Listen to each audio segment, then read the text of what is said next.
Sanjana series present. हम भोजपुरी गायक अखिलेश अकेला तमाम भोजपुरिया श्रोता समाज के पैर छू के प्रणाम करतानी। आई रामायण से संबंधित एगो दुखद घटना रउआ सभी के बीच प्रस्तुत करतानी। अगर अच्छा लगे तो ए लड़का पर प्यार दुलार और आशीर्वाद बनौले हम जा। आई भजन के माध्यम से सुनी।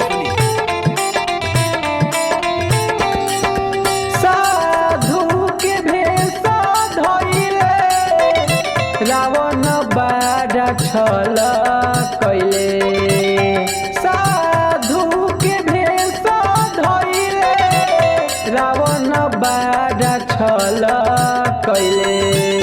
भिखले ते बेरिया,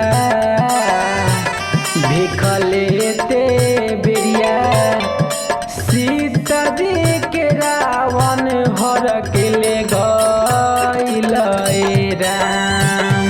भिखले ते बेरिया सीता जी के हर के रावण ले गइल राम।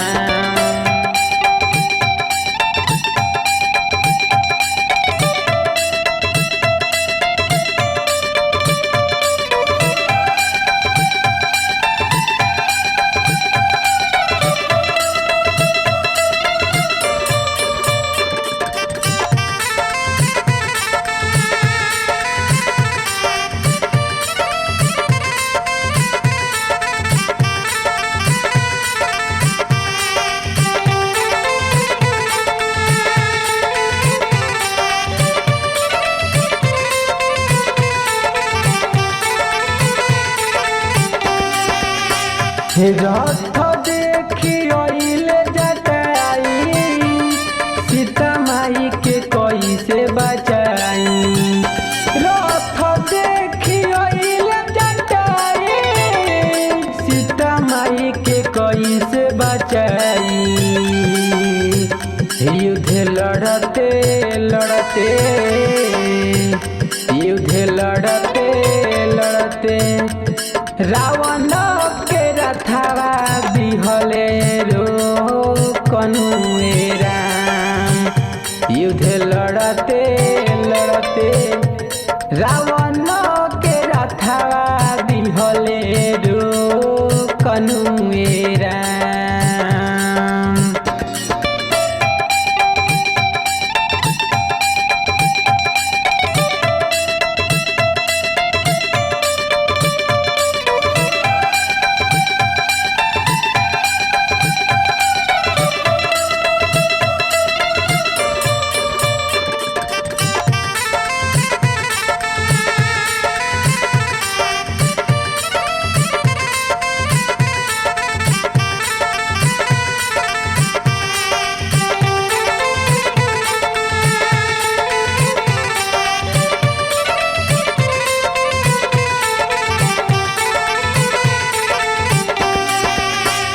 मरल रावण गनी बान, कटी गइल पैर पंख।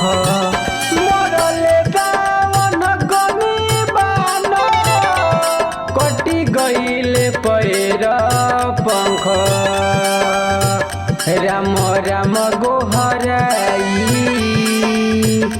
राम राम गोहराई गिरले जटाई मुरुछाई नुएरा। राम राम गोहराई गिरले जटाई मुरुछाई नुएरा।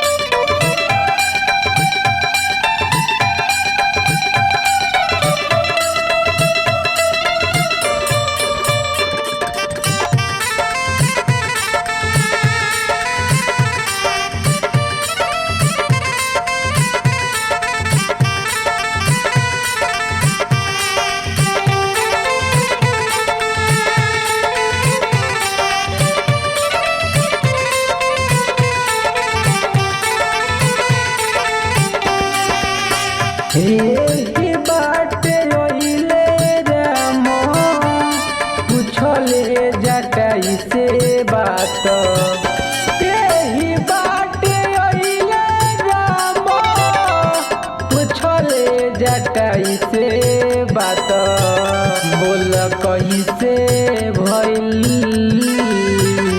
बोल कैसे भइल सब बात राम के दिहनी बताइनु ए राम बोल कैसे भइल सब बात राम के दिहनी बताइनु ए राम।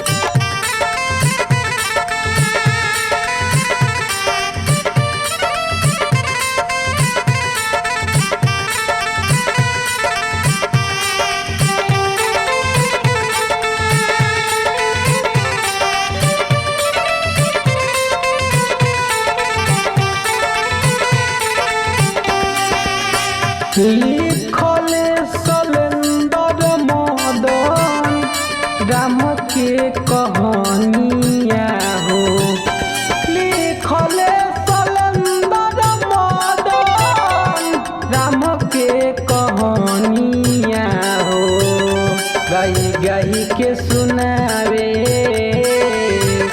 गाई गाई के सुनावे अखिलेश राम के भजनिया ए राम गाई गाई के सुनावे